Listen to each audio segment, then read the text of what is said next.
the activity of counting Ugandans dates back almost a century old, from the year 1911 to date. 2024 is the year when Ugandans are being counted, and so as we get to know the data of how many Ugandans are in this country. So joining me to discuss this very crucial but timely conversation is a panel of distinguished ladies and gentlemen who will help us unpack the conversation. And the topic that we're talking about today is, will the ongoing census produce quality data for comprehensive planning and election accountability? So just before we get into the nitty-gritties of the conversation, allow me to give the panelists just a second or two to introduce themselves, and then we get into the gist of the conversation. I'll begin from my immediate right, straight to my extreme right hand, and then we can start the conversation. You're most welcome. Thank you, Drake. Tracy Nagunda is my name. Currently a final year law student at Makerere University, finishing on Friday. I am also a youth leader from Mushenyi District under the District Youth Council as the Student Affairs. And I'm very happy to be part of today's conversation to talk about population census. And I do believe that everyone out there, those who have been counted, they're happy. But those who have not, they are wondering, are they going to count me? And maybe there are those who don't even know why they are being counted. So I do believe that by the time we are done with this conversation, we shall have answered some of those questions. Thank you. Definitely. I'm very happy to have you here. And if I may ask, where is the party going to be for your graduation? But nonetheless, we shall look at that later on. Prime Minister, most welcome. Thank you so much, Mr. Drake. My name is Adroni Rodney, a student pursuing a bachelor's degree in quantity surveying. And I'm also privileged to serve as the Guild Prime Minister of Makerere University. And it's really a pleasure to be here, Drake. I look forward to a wonderful engagement, and at the end of the day, hoping that we deconstruct these matters and make sense of what is happening. The turmoil that people are facing right now in the country over the inconsistencies in the system. But nonetheless, thank you very much for this platform. I look forward to fruitful discussion. Definitely, looking forward to a fruitful discussion. Just before you came into the show, I was looking over your socials, and I saw you doing a very serious role at Makerere University, monitoring the portfolio. So I don't know, maybe if a population census happening across the country could also help and maybe break down the issues that are happening in Makerere. Yeah, but anyways, we shall look at that later on. The lady from Chambogo, very happy to have you here. I'm glad, I'm honored. Thank you so much, Drake. My name is Kahiju Deborah Yason, student from Chambogo University. I'm in my year 1, pursuing a bachelor's in arts with education, literature, English. Today's topic is a very interesting one, and I'm delighted to be part of this discussion. Definitely, we're delighted to have you on board, but also be part of this conversation too. Let me start with you, Tracy. For the young people out there, your face is a familiar one, and you make rounds with very critical issues that you raise on gender equality, but also fighting for women's rights. Maybe that's something we shall look at later on in the conversation. But focusing on what we have on board today, will this census produce quality data for comprehensive planning and election accountability? Before we get into all those answering the questions that matter in this conversation, let's start with breaking down concepts such as, what is population census? Why is it important? Okay, thank you so much. Now, population census is really very important. The UDHR Article 25 puts it clearly on how we need to have a right to attainable health and good health living. And also, when you break it down to Africa Agenda 2060, we are also 63. We are also looking at how do we better livelihoods of people in communities at an African level, but also how do we make maybe issues to do with their education, their health sectors, issues to do with their infrastructure, how do we develop them? And when you break it down now, when you look at the 2030 agenda, which mainly has 2 principles, and I would mention them. One is that we are looking at leaving no one behind as a principle, but then also we are looking at reaching even the one that is farthest behind. You shouldn't only say you're leaving no one behind, but you should also make sure that even the one that is farthest behind, you reach them, because it is a two-way thing. And then when it comes to Uganda, we have the constitution. The constitution under Article 40 puts up the concept of economic rights. Are people having jobs? Are they employed? Under which conditions are they employed? We also have other statutes like the Employment Act, the Labor Disputes, a lot of them. When you look at Uganda, we also have some policies. You can talk about maybe the National Development Plan, and I think this one specifically falls under the fourth NDP. And so all this is a structure. All this is a composition of how we are saying, how do we make lives better? Yeah. How do we include young people? Or how do we include such and such categories of people? How do we include persons with disabilities? How do we make sure that it is a comprehensive but also conclusive way and format of really understanding what population census is? So with that background, population census comes in as a way, because if you do not know the number of women, say, in a given population, if you do not know how many people are living in urban areas, how many people are living in rural areas, but then also how many people do we have under the persons with disabilities. Because actually I think I was counted on Sunday, and part of the questions that were asked was, can you hear well? Do you have an issue with your eyesight? Do you be there and feel sleepy? Have you ever felt like killing yourself? So some of those questions are a way of having the number that maybe we have these numbers that cannot hear. We have these numbers that cannot see. So how do we incorporate them? How do we put our policies? How do we make sure that in our structures, in our government initiatives, they are involved?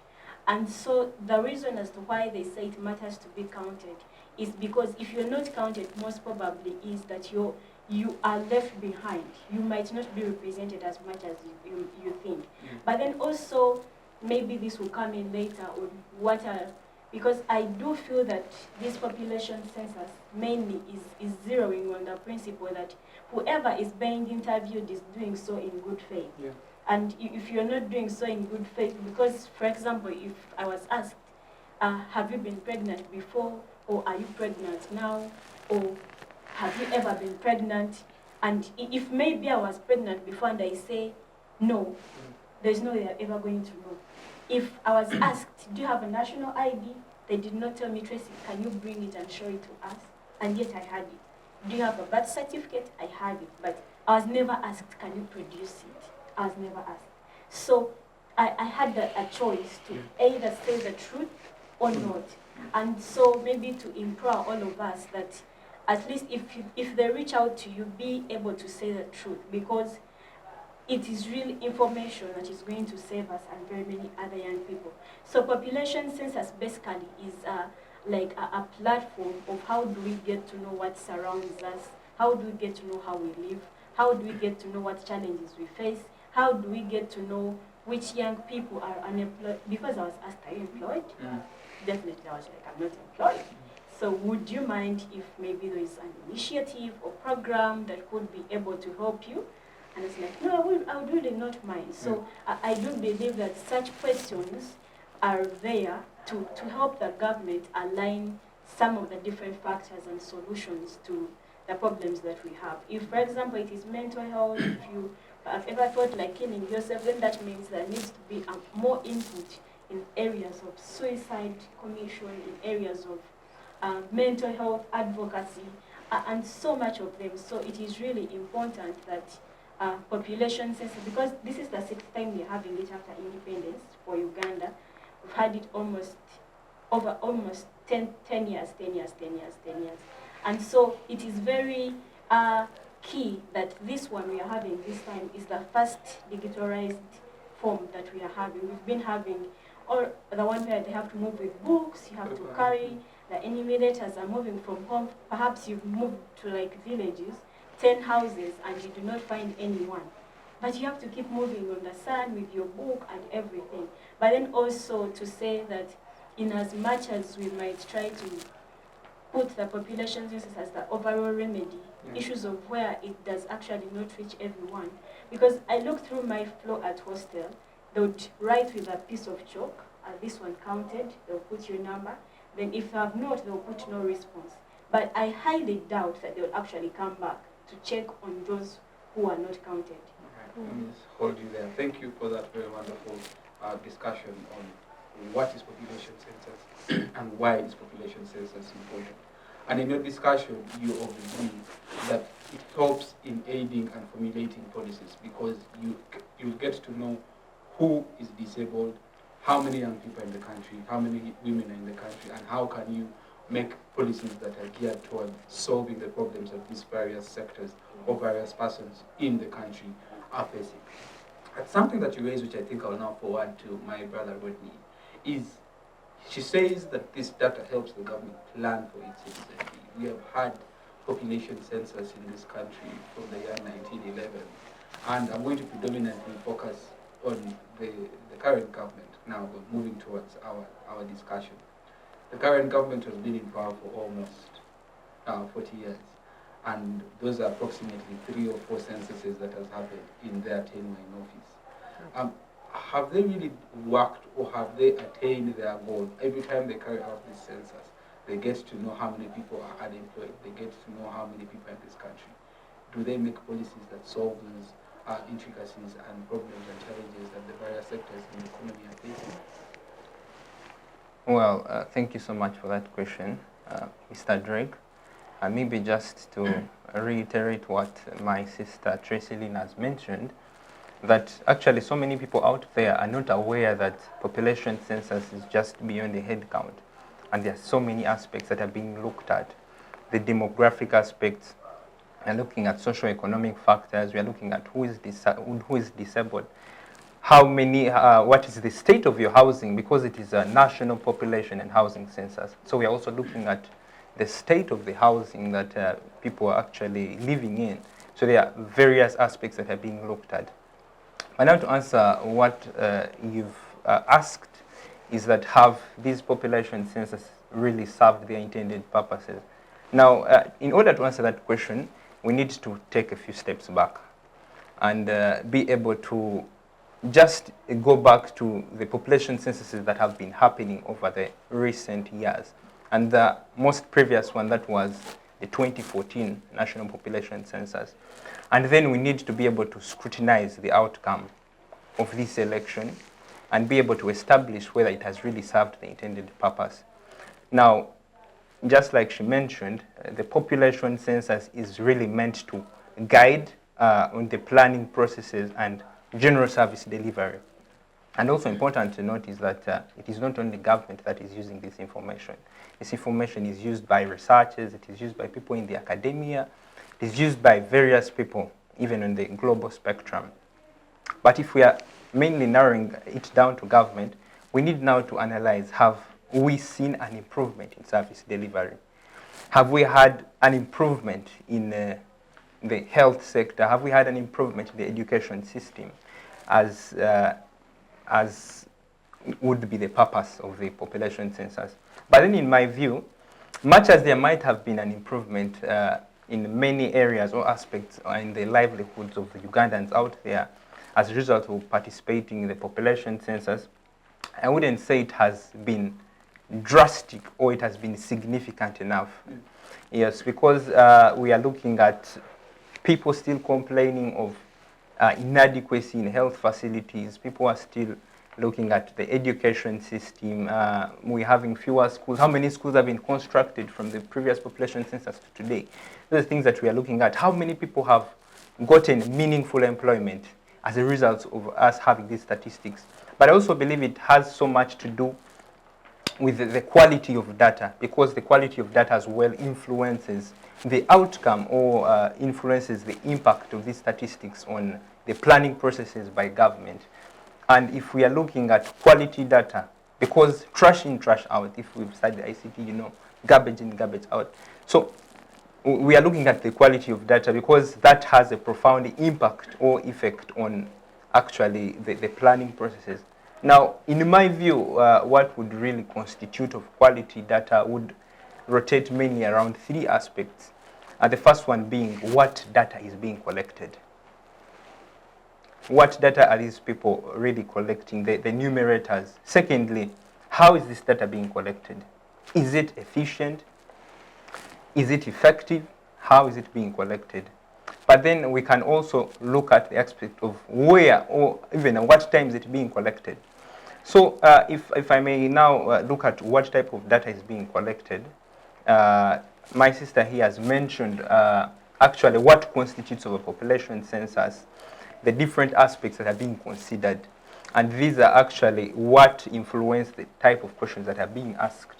But now, whereas the questions being asked may be justifiable, some of them, they are really questions that I try so much to make sense of, but really do not see why these questions are being asked. For instance, I was enumerated yesterday, and the enumerator was asking me whether I see things I should not see, or whether I see ghosts. And really, in my mind, I want to know why are these people getting such kind of information. Well, it's necessary, they want to know whether they say it, they Yes, but so the type of data that is being collected, and then secondly, we are having emerging trends like issues revolving around climate change, pollution. Yeah. So I think it is also important that some of the questions being asked are tailored to actually meet the emerging trends. We have not been asked about issues of relating to climate change, maybe about waste management, what is the farthest source from a water point, how is garbage maybe handled in this area. So most of these things we are not really getting information about them, or none of the information is being collected. So it is important that in order for these statistics to be able to really have a positive impact on the planning processes and service delivery of government, it's important that we have these questions also. We have newer questions maybe to these problems. We need to be able to determine, we need to be able to collect information about most of these things. But then secondly, how is this data being collected? Because now we are looking at the methods of data collection, and we are also looking at the personnel that are handling the process. Now, if we look at the technology that is being used, for the first time we are now seeing a transition to use of digitalized platforms. Now we are having tablets as opposed to the previous methods that were being used.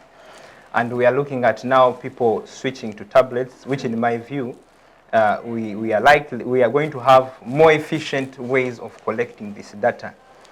And then secondly, the tools being used, are they effective?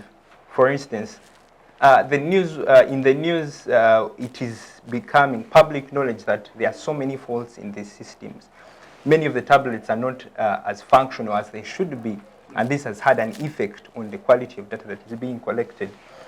We are seeing the numerators well educated about using these tools, because I'm very sure not 100% of the numerators have been sensitized enough on how to use tablets or these tools. So, and also the state in which this data is being collected. Because I think the person that enumerated me yesterday, when he came to my place, I saw some 2 sweet potatoes in her bag, implying that this was what she was having for the day, to take her through the day. And I had to, just out of courtesy, maybe give her some water to really accompany the sweet potatoes she was eating. But then this shows the working conditions which some of these people are really working in. So that alone is going to influence the mode of service delivery in terms of the data collection. But then lastly, we are also looking at where and maybe at what times this data being collected. I remember there was a time where they showed someone in the news who was being interviewed at 4 a.m. I think, in the park, and the person just woke up and to random questions being asked.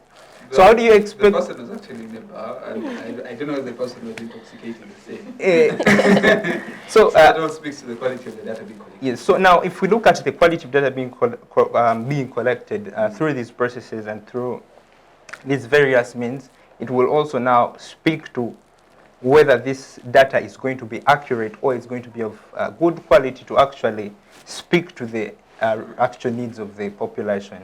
Thank you very much. Let me just get to Deborah. Just where my brother already ended the conversation on the quality of data. Because we are looking at whether the census will produce for us quality data for comprehensive planning. He alludes to the fact that he poses very critical questions of how the data is being collected, what data is being collected, where and what time. Just elaborate the discussion from there. Are we going to receive quality data, or are we going to have very biased data that will maybe one or the other affect the planning processes? All right, thank you, Drake. That's a very sensitive question. Reason being, we're talking about quality. If we are to talk of quality, then there is something distinctive about this category thing we're talking of. So from what he's saying, I noticed one thing. Personally, I have not been counted yet because I'm in hostel, but I'm glad that there are enumerators moving around hostel. But I've been able to, relate with my friends, talk to them, and some of them have been counted. And one important thing I've noted is that actually these people ask totally different questions. Person A will come to you, of course, different people, they come to different people, ask them totally different questions. So even another person will be asked by another different person who will ask them totally different questions. There are people who have been lucky enough to be asked things like, maybe where do you put your waste? How far is it from where you stay? How many people use this bathroom, like for instance in hostel like that? But some people in other hostels have not been able to ask, they've not gotten a chance to be asked such questions. So already this is putting a question mark on the kind of quality that we're going to get at the end of the day. Because, okay, I really can't tell if we can blame this on the people who sensitize these enumerators, or maybe it's a problem with the enumerators. They tell you ask this, and maybe because you're tired, it's been a long day, you're not able to ask those specific questions. So at the end of the day, we are going to get that sort of data that is both of quality and not of quality, because different people are doing this thing. And then the other thing, remember this whole census process, it's not basically about the government or the manpower they're using to collect this information. It's also about us, the people. At the end of the day, when you look at the theme of this year's census, it is counting for planning and improved service delivery. So you should know that what these people are targeting is to improve the service delivery they are giving to you. Some people are so biased about this, they believe, oh, these are just things they say, but never do at the end of the day. So what do people do at the end of the day? People are not even willing to tell the simple truth. So at the end of the day, that is a very big question mark towards the quality of data we are going to get. And also the questions they ask, he's right. Sometimes they really, I was talking to a friend, and then she told me they ask her a lot of questions to a moment she almost like lost it. Like they're asking so many things, she felt like they are not relevant. Fine, some of them might be relevant, but because I'm not into the counting process, I don't know their relevancy. So it would be good for these people, if you're asking me a question and I do not understand, perhaps explain. Like, oh, the reason why I'm asking if you were pregnant back then is because of A, B, C, D, such that you motivate the people at the end of the day to give you the kind of information you need. Then when it comes to the tools they're using to collect that data, yeah, we have to appreciate that there has been a change from the paper and pen they used to use up to the tablets now. That is a remarkable change. But also now, if there is the problem of maybe they're not functioning well, there are loopholes within, then that is something that needs to be worked on. Because remember, this is a gadget you're using. We have faith in these gadgets. So someone will feed in data believing that, you know what I've put in is right. So if again the device is faulty and later on maybe something happened or data got erased without knowledge, at the end of the day, then that becomes a problem. But we still have to be grateful. That's the important thing. We have to be grateful regardless, because we're seeing there is a remarkable change that is happening. And what is happening is for the best of the people in the country. Yeah, we need to be grateful. Thank you very much. Something to say. Can I add something? You're going to add. Let me just ask you. You're going to definitely add. Securing your future is what the NRM government, particularly the president, rode with when he was running for office in 2021. Deborah says that people are not willing to tell the simple truth.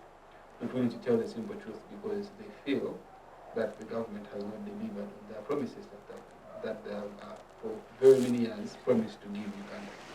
Now that has affected the response that people are giving to these enumerators.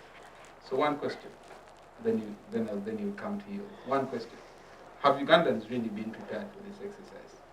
But then two, what can be done to improve the mentality of Ugandans against the government? Take it over.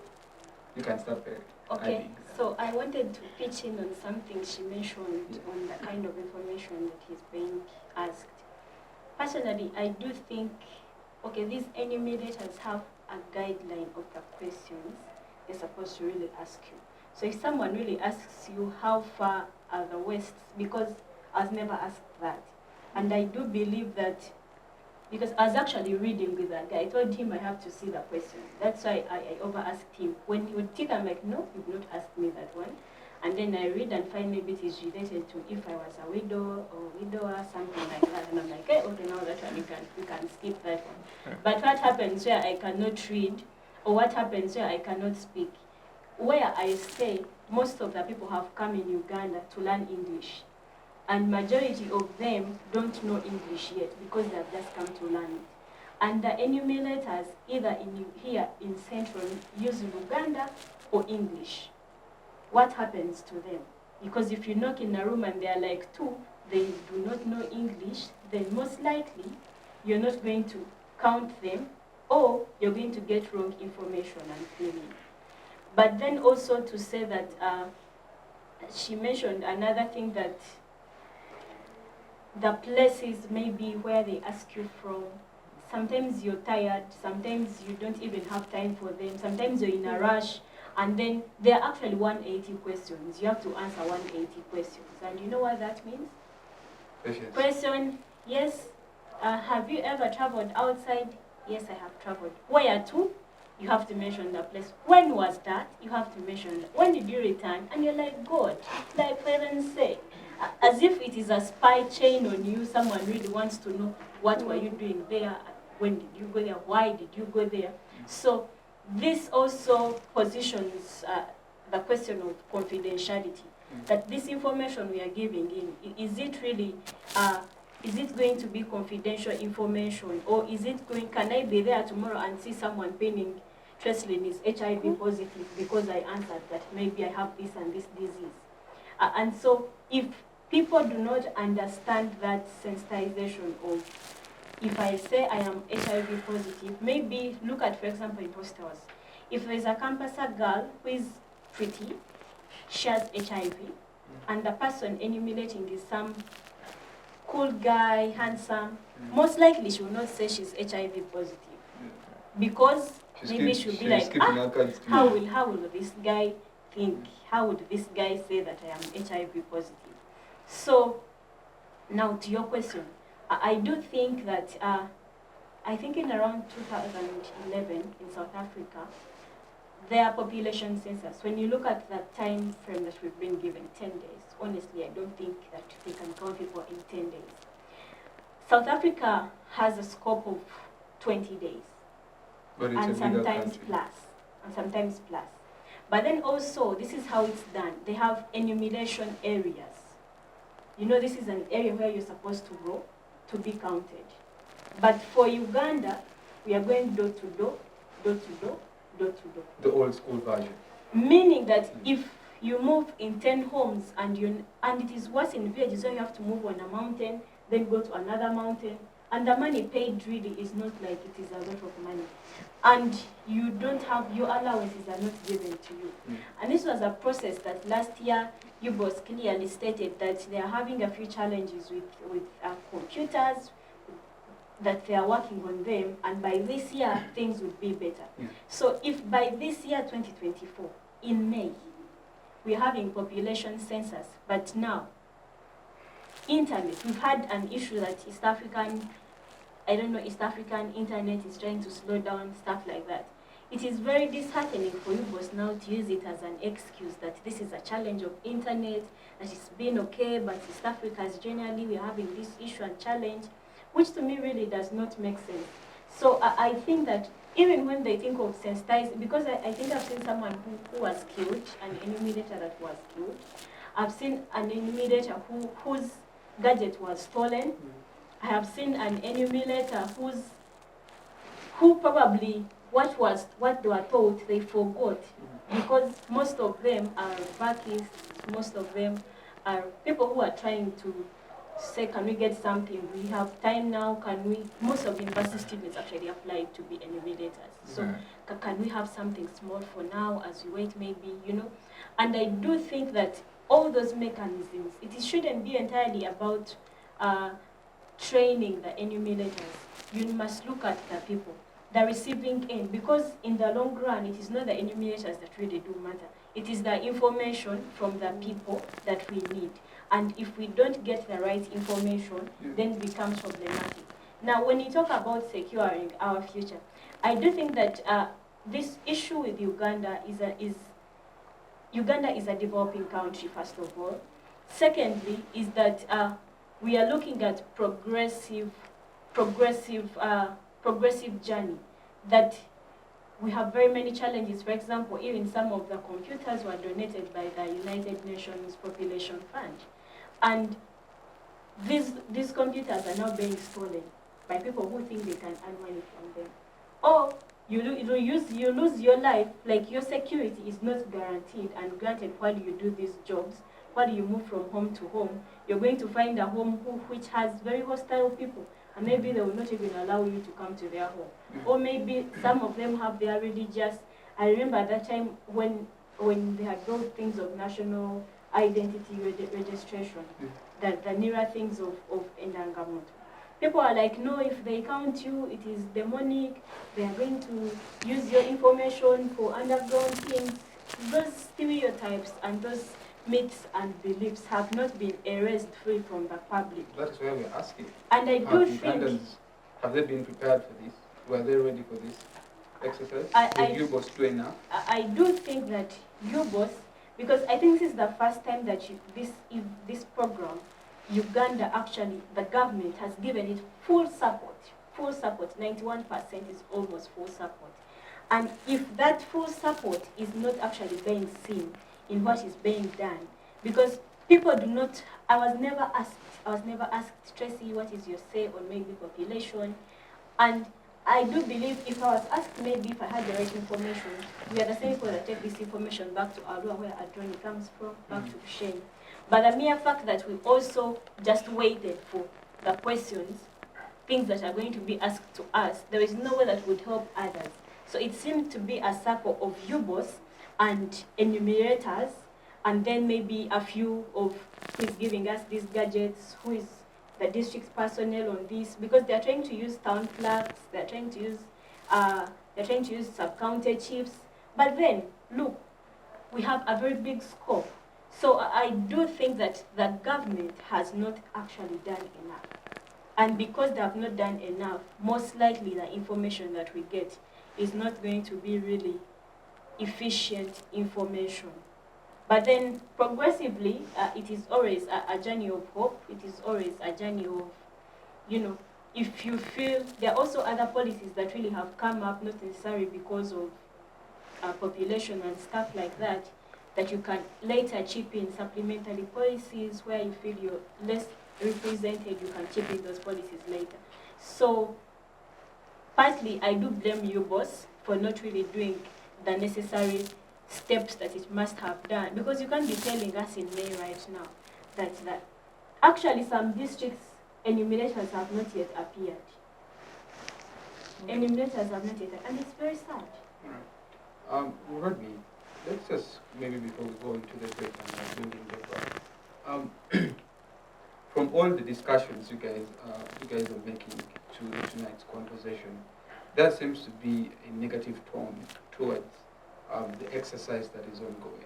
There is some sort of pessimism as regards to the quality of data being collected, which in one or the other could affect the planning process in the next 10 years to come. So let us just try and assess. She asked very critical questions relating to the principle of leaving no one behind in Agenda 2063 for Africa.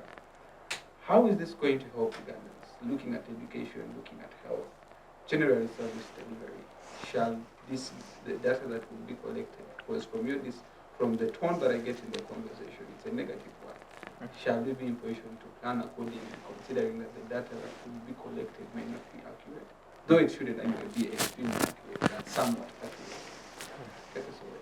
So you raise a very pertinent point about the tone that, or the reception of this program or this exercise towards the public domain. However, I personally believe that it so much has to do with the issue of credibility of government among the population. And you've also mentioned that at some point people have lost trust in the process. People have, the government has lost credibility, and people no longer have trust in some of the government initiatives and programs. And you really cannot blame them, judging from what you can see with the naked eye.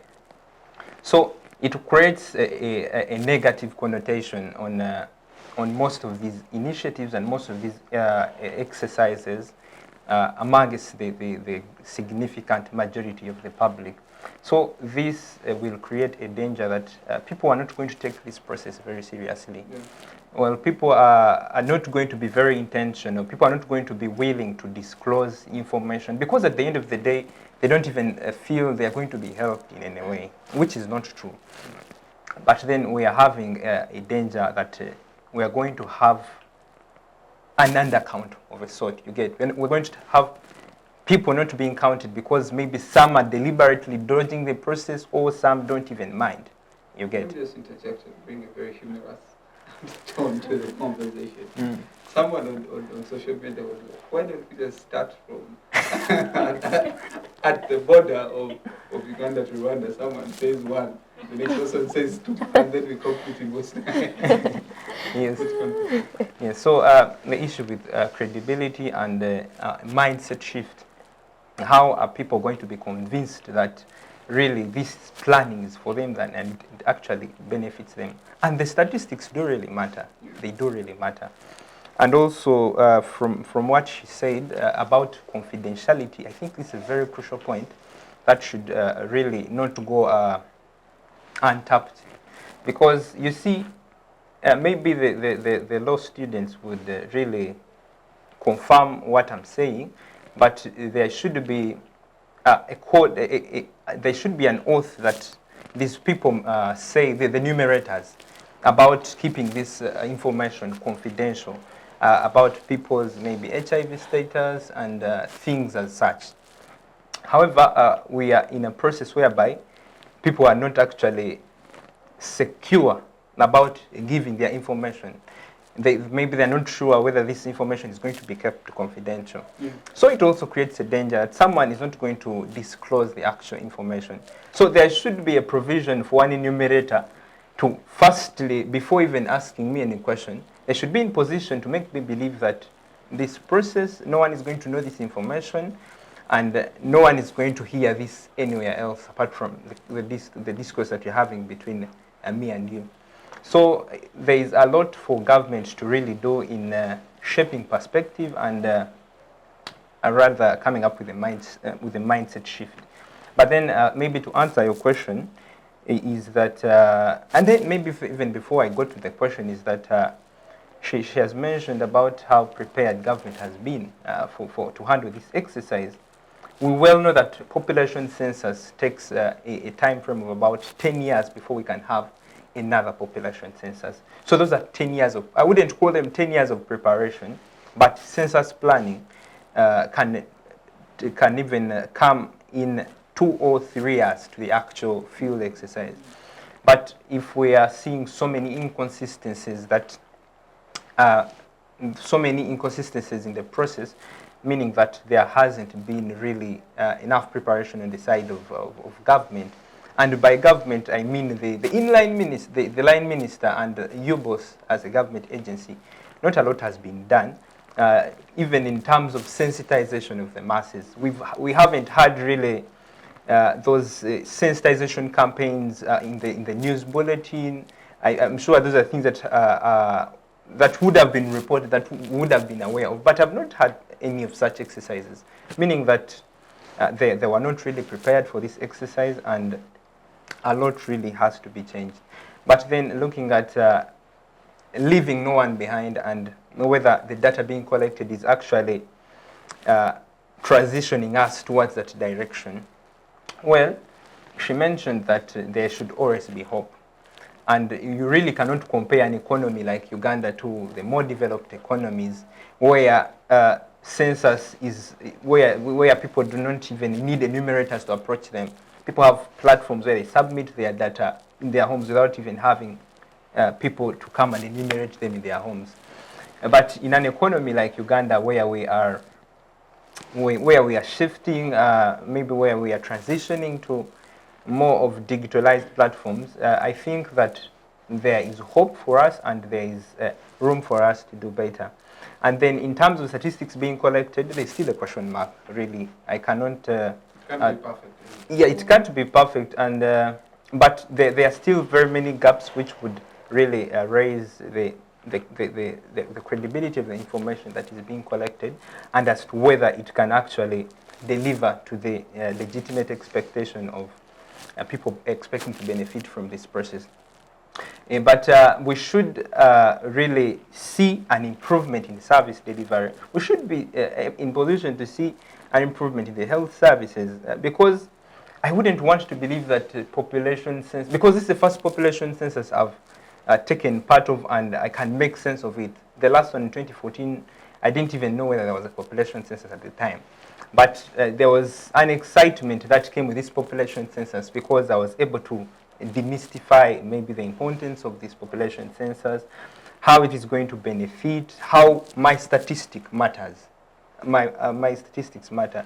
And even to a certain extent, I reached as far as looking for the enumerators, because in our hall of residence, they would come for the first 2 days and stop somewhere next to my door and go back. So it created maybe an impression that but maybe these people are not going to proceed to this side. So I had to go and look for them. I said, look, we want to be counted. That is why I'm here the whole day. I'm waiting for you, but I can't see you. So the fact that I've had that excitement, I'm really hoping that we see a shift. We see an improvement in service delivery. We see an improvement in planning. We see policies that are really tailored towards the challenges that people are facing during this process. But as far as I'm concerned, I believe that we are moving slowly but steadily. And at the end of the day, that this data that is being collected is going to have an impact in the service delivery. Because you see, you cannot plan for a country out of the blue. These statistics really need to guide. So much as some people may not see the benefit, or much as some people are not seeing the relevance or reasons why government is carrying it out, they're actually being used. All policies that are coming up in the health sector, in the education sector, all of them are really geared towards the benefit of the canal, the common people. But then maybe to conclude on that matter is that I believe that a lot should be done in shifting in preparing the population, because much as there has been capacity building for the enumerators, we need to also build capacity among the population that is going to receive this exercise. You see, we need to be able to, because these awareness campaigns can in the long run really act as a derailleur to shift, to break stereotypes about the entire process. We need to educate people that, one, the information is safe.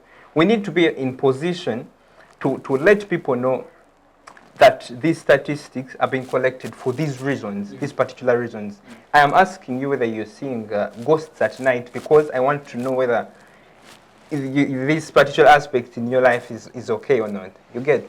So just hold you there. Yes. And just bring in Deborah, then you can go for a break and then you can come. Deborah, what can be done differently, considering we still have some few days remaining in this census?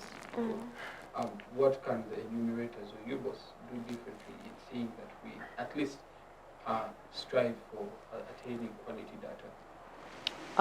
Yeah, there is still some time left, so there is still time for change. One most important thing I think should be done is notifying these numerators. Why should person A be asked questions different from person B?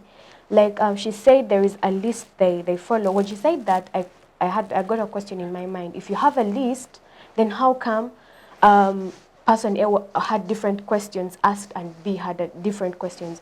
And we need to understand that some of these questions are actually very important. So if you do not ask a specific person those very important questions, then you are missing out on some very important piece of information. So I think the body in charge needs to sensitize them again, like tell them what to do, just one last alert, such that at the end of the day, we have almost related information we are getting. I know that we have counted this specific number of people. We have asked them these specific questions. Such that at the end of the day, when you're planning, you're not planning for only the people who asked, who are able to answer that question. You're planning for everyone, knowing that at the end of the day, everyone, you know what, was asked this question. Then the other thing, lastly, I think also people, they need, even if a message came in right now, it's not too late. We need to encourage people, let them know that this is for their best. However much, there are only 5 days left, I think. There's still hope. We need to be hopeful. Even if these people have faulty gadgets, even if these people come tired and hungry to our places, even if they ask us the most irrelevant questions, at the end of the day, there should be some relevance in those questions. Because if they were that irrelevant, I believe the body in charge would not have put down those questions. So at the end of the day, if those two things are done, I believe the best will be gotten at the end of the day. Perfect. So just as we go into the break, I'll just leave you guys pondering, thinking about how this data will help us achieve election accountability. We're gearing towards 2026, and the young people seem to be a majority in this country. So we've been discussing whether the census population, the population census that is going on, will produce quality data that will help with comprehensive planning and election accountability. So we shall just go for a short break. See you shortly. Digital rights are those human rights and legal rights that allow individuals to access, use, create and publish digital media or to access and use computers, other electronic devices and telecommunication networks. Digital rights include a right to freedom of expression, information and communication through technology, a right to privacy and data protection, a right to credit for personal works, a right to universal and equal digital access, a right to identity, a right to anonymity, a right to be forgotten, and a right for protection of minors, among others. The state's digital rights are frequently violated through various unfair actions, for example, blockage of websites and social networks, theft of credentials, unauthorized use of people's data for personal gain, privacy intrusion, online censorship, arrests and intimidation of online users, internet blockages, and the proliferation of laws and regulations that undermine the potential of technology to drive social, economic, and political development worldwide. It is hence every citizen's responsibility to respect rights of other digital users and to speak out or report to the responsible parties when one's rights are violated. Hey there, our dear esteemed viewers. Welcome back from that short break. Just before we went into the break, we're discussing whether the census is going to aid us in producing quality data that will help in planning, but also election accountability.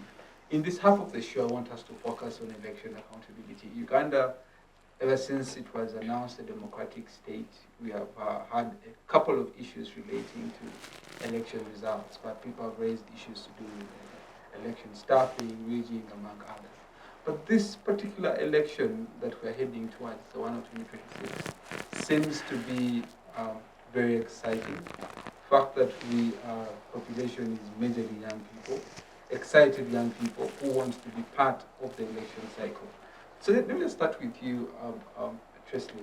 Give us context to the perspective of election accountability.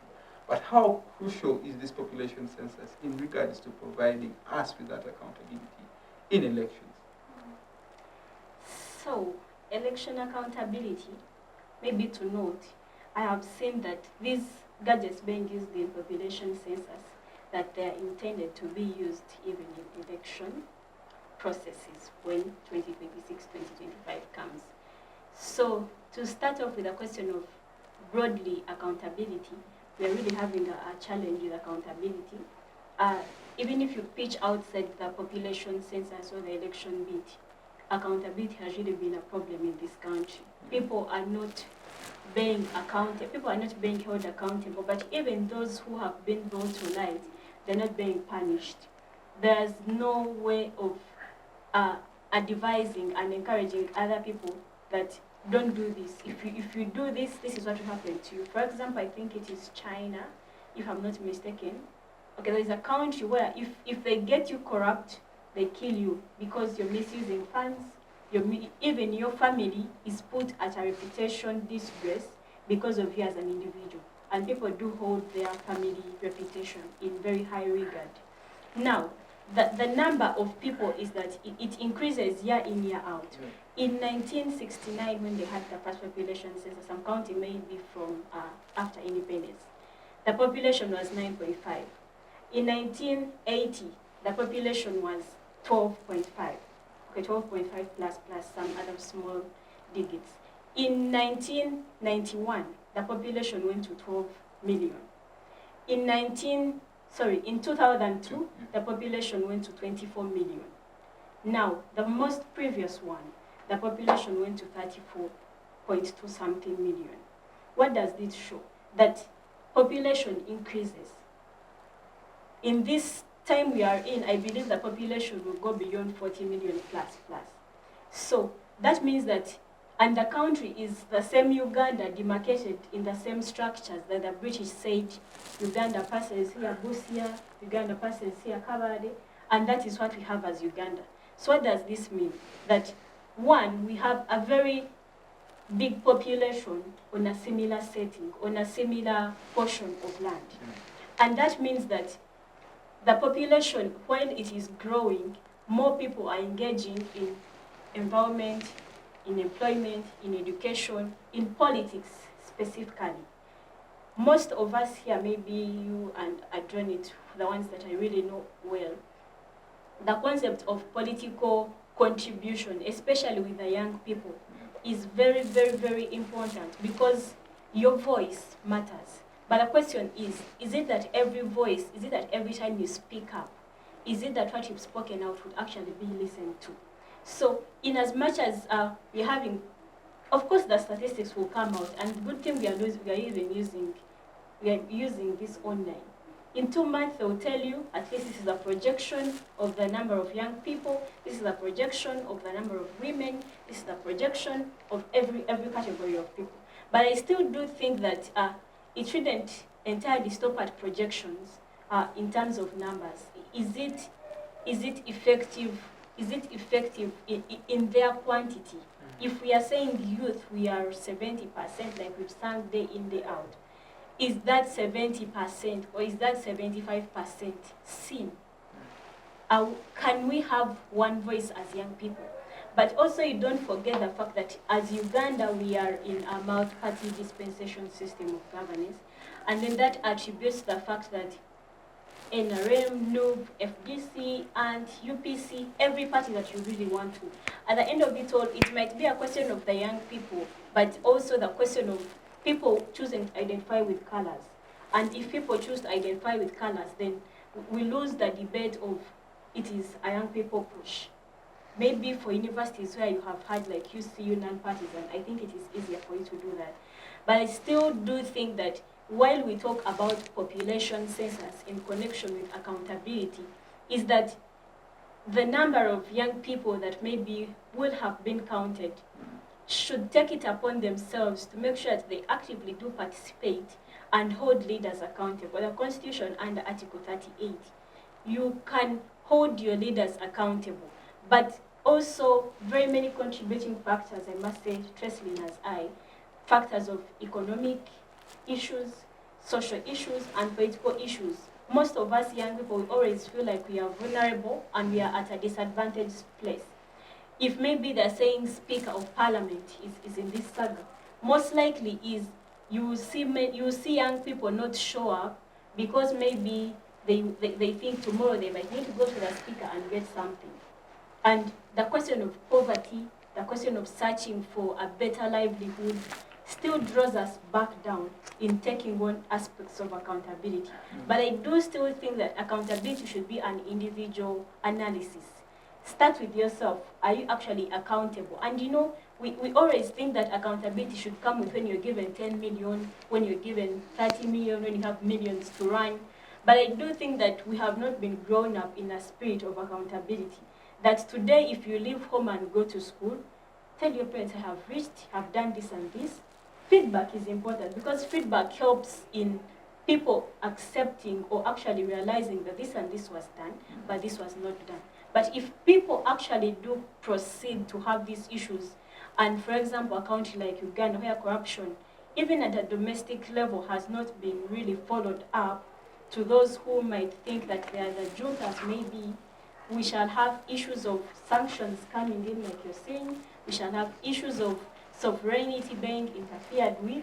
We shall have issues of human rights violations increasing. So I do think that participation, equality, accountability should be at a personal level, but also make sure that you are a voice.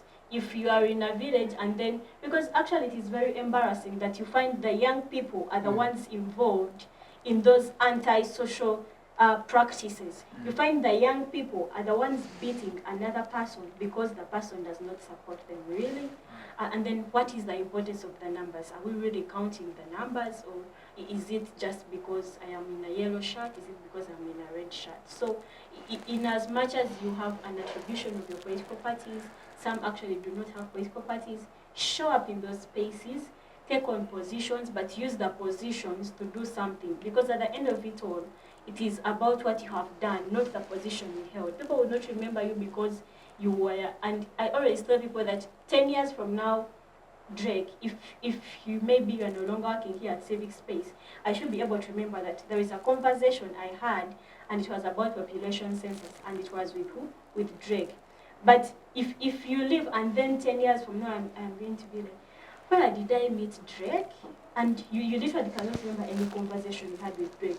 It is very disheartening. So do take it upon yourself as young people, invest in knowledge, have information, give the right information in this population census, seek the information, contest in those positions, be accountable, start with yourself, and then hold others accountable. Okay. Rodney, I'd also like to pick your thoughts on whether the census data that we'll produce will help us with election accountability. Thank you so much, Mr. Drake. Now, to answer that question, I think we need to look at aspects such as voter participation and how many people are participating in the electoral processes vis-a-vis the total count or the total number of people in the country. Now, I would want to say, or I would want to draw context from the previously concluded election, where we're having the head of state that wins an election with more than 50% of the vote tally. By the end of the day, the total vote count is below 6 million, 5 million. At the end of the day, we are looking at a population deciding the head of state being at 5 million vis-a-vis maybe 50 million people. I don't know what the result of this census is going to be, but it is expected to really project far above the one that we had in the 2014 election.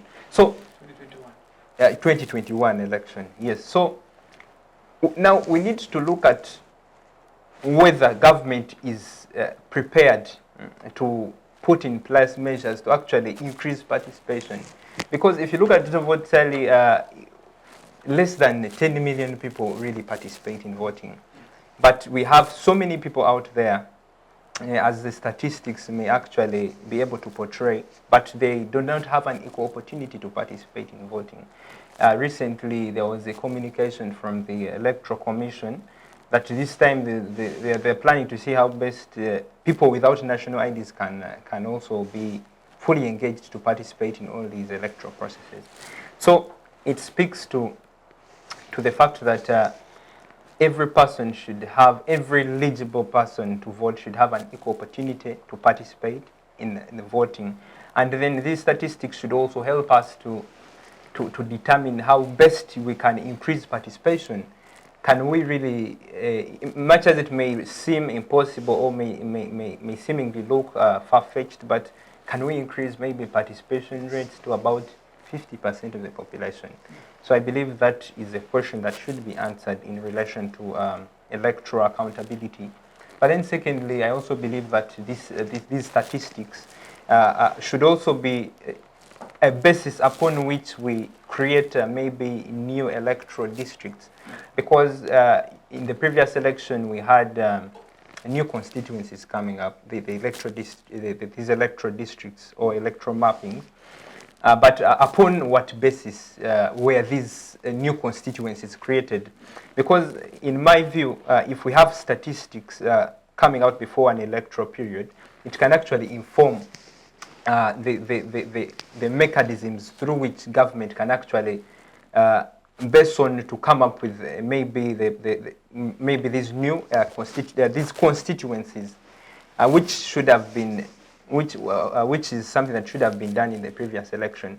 And you see, it also comes to a point where we need to have areas having equitable representation.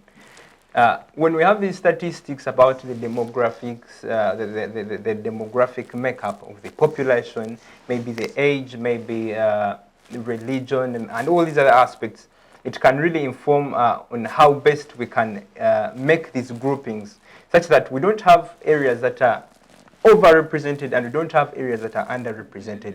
So at the end of the day, we have an equitable representation, and we have at least people having the opportunity to be represented in the governance structures. And then lastly, also, it has to do so much with people vying for these leadership positions at various leadership levels, be it member of parliament, be it at district level, be it in youth politics. Having this data can actually really inform these people and even our leaders, our current leaders, the incumbent leadership, to be able to use or to harness this information to tailor solutions that are in the interest of the larger population. So I believe it is very, very important that this population census comes in a very timely manner where we actually need these statistics. But the question is are these statistics going to be used for that particular purpose? Or are they going to be strictly on planning and the planning processes, maybe service delivery? But are they going to influence the electoral processes? How should they influence the electoral processes? How are they influencing? Because you see, in the more developed countries in the West, we have representatives basing on maybe the number of people. They make these divisions. You find that maybe for every 30,000 people, they have a representative in the legislative arm of government. We find that maybe for a population about 180 million people, we have we have these people, we have the population being broken down into these segments, and each of them having equal representation. However, in Uganda, we are having a case whereby even a district having maybe under 10,000 people can have a representative, and we are also having another representative maybe in a constituency where we have maybe 70,000 people, and also so there are a lot of imbalances there, and I think these numbers can actually help us to really have a candid discussion about how best we can influence the electoral processes. Okay, thank you. Deborah, I'd also like to pick your thoughts on the same before we try and wrap up this conversation.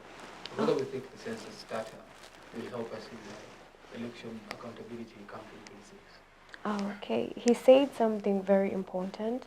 Like, if your aim for doing something is, like, for instance, about the census, if the government part of like the many aims they have, because as they're doing this census thing, they're looking at planning and the like. And if election is part of the aims they have, then they should make sure it is incorporated in the process. How? The questions they ask. Because if you look at the past elections, where he also said about the thing, like you realize perhaps someone won the election, but when you look at the number of people that participated, it's very alarming. Why? There are so many reasons.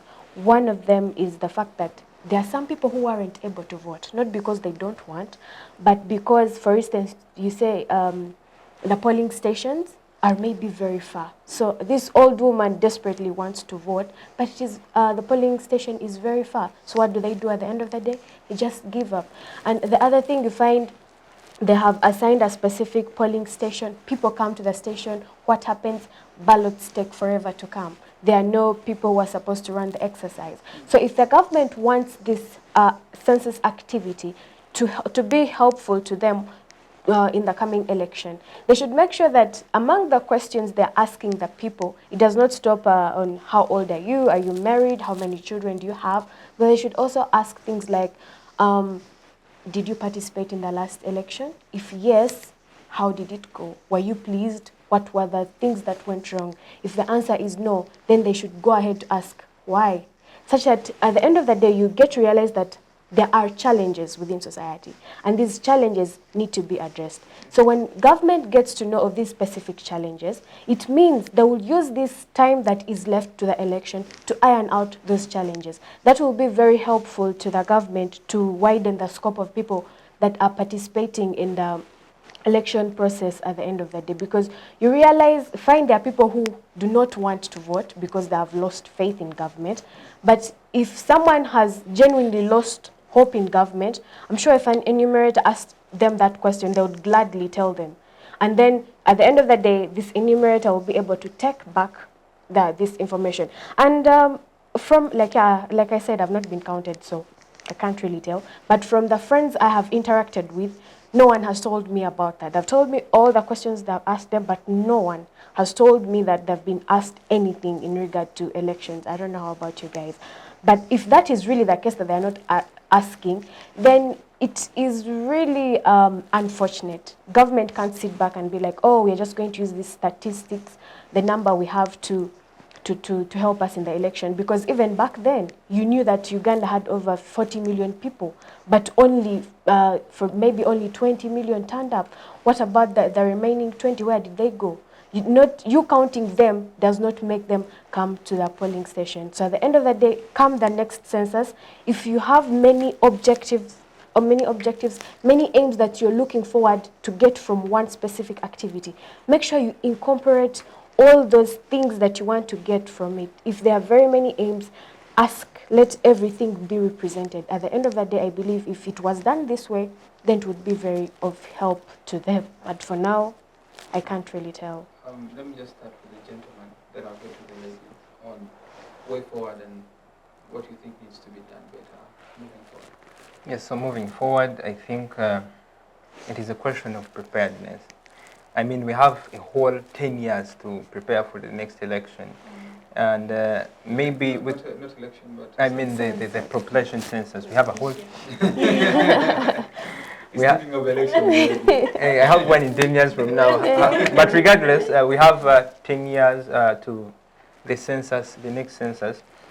And you could give maybe government a benefit of doubt that there are many issues that come with adapting new technologies and adapting emerging trends. And this is the first time we are going digital.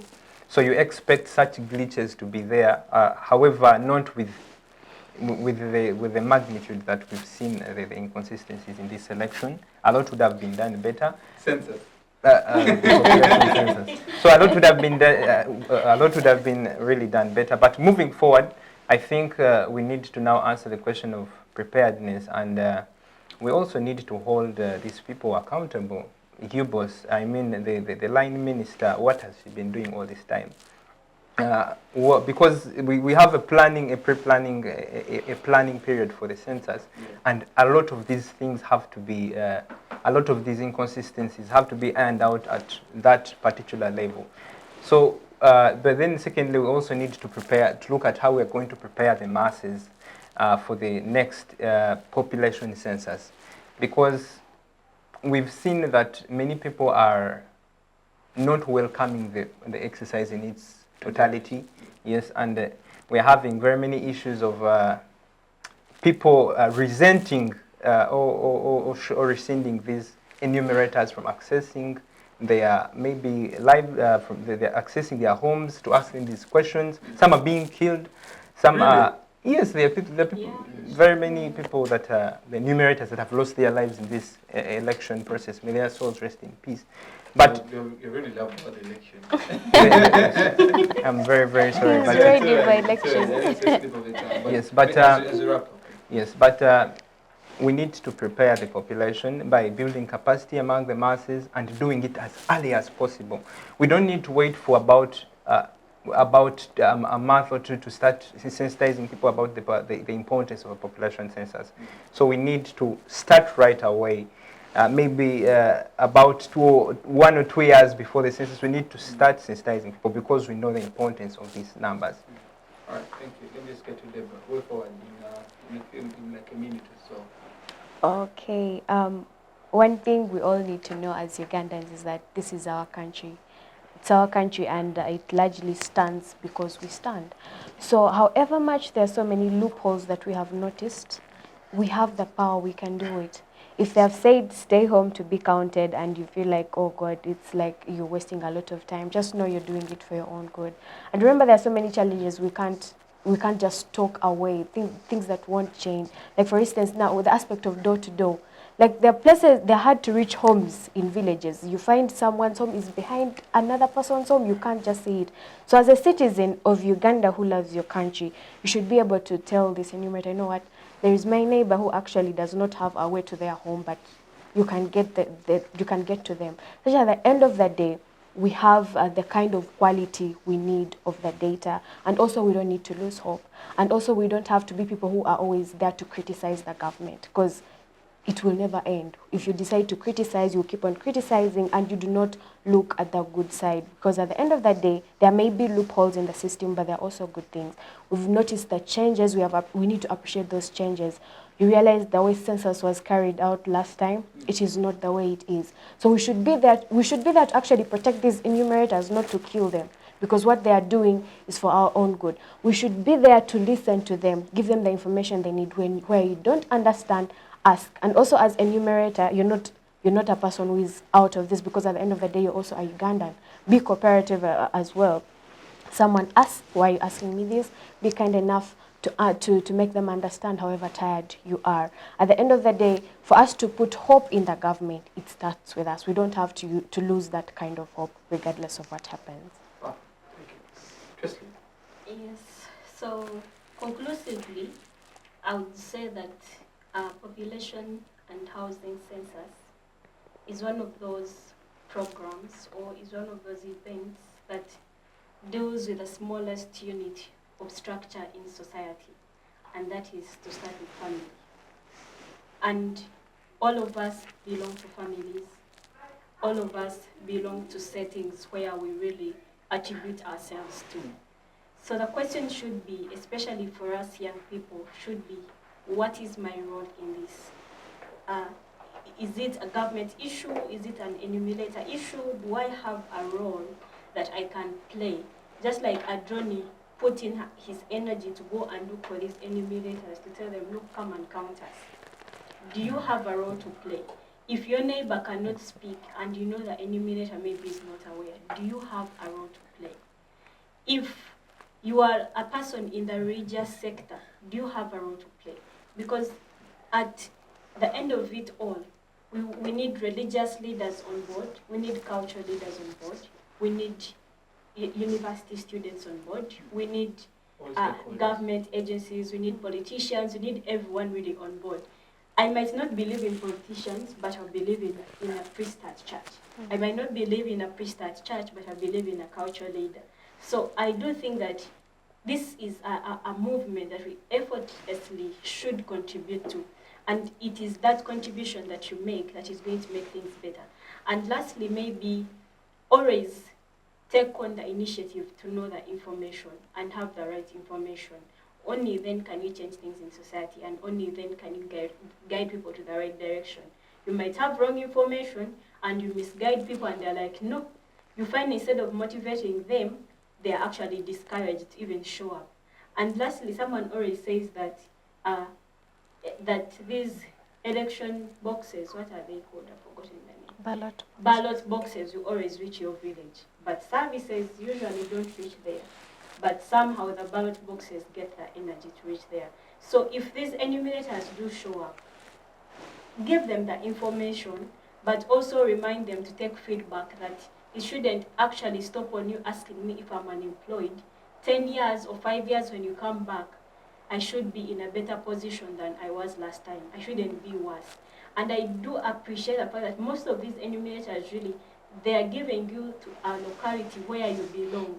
Like, I have not seen instances where maybe, apart from maybe here in Kampala, where you are from Bushenyi and then someone takes you to Arua, because issues of language are going to be complicated for you. So take it upon yourself, play your part, and also hold those accountable to play their parts, and together, let's be counted.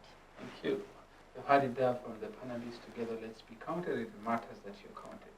My name is Douglas Trekonen. I've been your moderator for this conversation.